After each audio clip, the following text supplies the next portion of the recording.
अब हम टर्की के राष्ट्रपति रेसेप तैयप एर्दोआन के एक बयान का डीएनए टेस्ट कर देंगे। एर्दोआन ने यह बयान कश्मीर के संदर्भ में दिया है और अब इस बयान की निंदा हो रही है। टर्की के राष्ट्रपति एर्दोआन भारत के दौरे पर हैं और आज उन्होंने प्रधानमंत्री नरेंद्र मोदी से भी मुलाकात की है। इस मुलाकात के दौरान टर्की और भारत ने आतंकवाद के खिलाफ एक साथ लड़ने की कस्में खाई और कई अहम समझौतों पर हस्ताक्षर भी किए। यानी आप कह सकते हैं कि भारत और टर्की के संबंध अब नए दौर में पहुंच गए हैं। लेकिन तस्वीर का एक दूसरा पहलू भी है। टर्की ने आतंकवाद के खिलाफ भारत के साथ मिलकर लड़ाई लड़ने की बात तो कही है, लेकिन ये बात कहने से पहले एर्दोआन ने एक ऐसा बयान दे दिया जिसे भारत में ज्यादा पसंद नहीं किया जा रहा। वियॉन न्यूज चैनल ने भारत दौरे से ठीक पहले टर्की की राजधानी अंकारा में राष्ट्रपति एर्दोआन का एक इंटरव्यू किया। इस इंटरव्यू में उनसे कश्मीर को लेकर भी कुछ सवाल पूछे गए। इन सवालों के जवाब में एर्दोआन ने कहा कि कश्मीर एक जमीन के टुकड़े से जुड़ा विवाद है और इसमें भारत और पाकिस्तान दोनों के अपने अपने तर्क हैं। यहां तक तो एर्दोआन के बयान से शायद किसी को कोई परेशानी नहीं होगी, लेकिन एर्दोआन ने यह भी कह दिया कि कश्मीर विवाद का हल मल्टीलेटरल डायलॉग यानी बहुपक्षीय बातचीत के जरिए ही हो सकता है। आपको बता दें, भारत कश्मीर के मुद्दे पर किसी भी बहुपक्षीय वार्ता का विरोध करता रहा है। इस विरोध की वजह यह है कि कश्मीर भारत का अभिन्न अंग है और विवाद के हल में पाकिस्तान के अलावा किसी और पक्ष या देश को शामिल किए जाने का सवाल ही पैदा नहीं होता। इसलिए भारत में टर्की के राष्ट्रपति के इस बयान की आलोचना हो रही है। हालांकि एर्दोआन का यह बयान पाकिस्तान को मधुर संगीत की तरह लग रहा होगा, क्योंकि उन्होंने वही बोला जो पाकिस्तान चाहता है। सबसे पहले आपको एर्दोआन का यह बयान सुनना चाहिए, जिसके बाद हम इस विश्लेषण को आगे बढ़ाएंगे। Where does Turkey or you as a president of Turkey stand on the issue of Jammu and Kashmir? There, the nature of the dispute is different.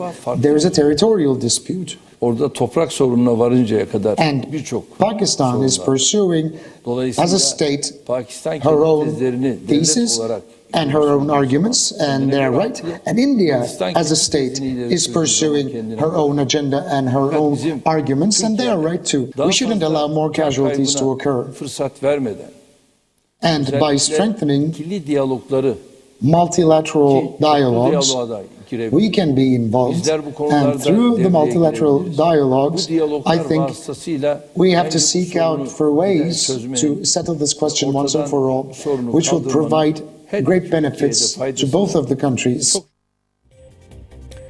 Turkey के राष्ट्रपति कश्मीर के मुद्दे पर पाकिस्तान के प्रति इतने नर्म क्यों हैं? ये समझने के लिए आपको टर्की के मौजूदा हालात को समझना होगा। रेसेप तैयप एर्दोआन ने हाल ही में टर्की में हुए एक जनमत संग्रह में जीत हासिल की है। इस जीत के बाद राष्ट्रपति के तौर पर एर्दोआन पहले से ज्यादा शक्तिशाली हो गए हैं। दरअसल एर्दोआन टर्की की लोकतांत्रिक संसदीय प्रणाली को किनारे करके वहां राष्ट्रपति द्वारा चलाए जाने वाला शासन लाना चाहते हैं।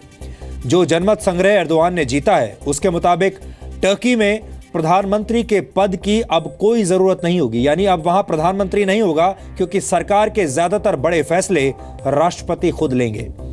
यूरोपीय देशों और लोकतंत्र की हिमायत करने वाले लोगों के मुताबिक एर्दोआन टर्की में इस्लाम को बढ़ावा देने के लिए ऐसा कर रहे हैं, जबकि एर्दोआन का तर्क है कि वह ऐसा इसलिए कर रहे हैं ताकि भविष्य में कोई तख्ता पलट की कोशिश न कर पाए।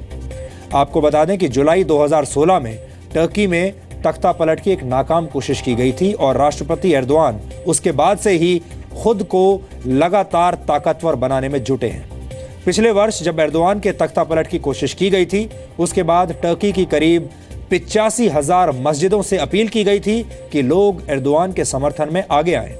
एर्दोआन कह चुके हैं कि वो टर्की में एक धार्मिक पीढ़ी को बढ़ते हुए देखना चाहते हैं, यानी एर्दोआन किसी न किसी तरह टर्की के इस्लामीकरण की कोशिश कर रहे हैं और यही वजह है कि उन्हें आज़ादी मांग रहे कुर्दिश लोग तो आतंकवादी लगते हैं, लेकिन कश्मीर में आतंकवाद फैलाने वाले पाकिस्तान के साथ वो हमदर्दी दिखाते हैं। जुलाई 2016 में तख्ता पलट की कोशिशों के बाद से टर्की में मीडिया की आवाज भी बंद करने की कोशिश की गई।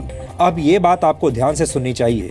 27 जुलाई 2016 को टर्की की सरकार ने 131 मीडिया संस्थानों को बंद करने का आदेश दिया था। इनमें 45 अखबार, 16 न्यूज चैनल्स, 23 रेडियो स्टेशंस और 15 मैगजीन्स शामिल थी। इन मीडिया संस्थानों पर आरोप था कि इनके संबंध इस्लामिक धर्मगुरु फैतुल्लाह गुलेन से है। फैतुल्लाह इस वक्त अमेरिका में निर्वासित जीवन बिता रहे हैं। एर्दोआन की सरकार के मुताबिक फैतुल्लाह गुलेन के इशारे पर ही टर्की में तख्ता पलट की कोशिश की गई थी।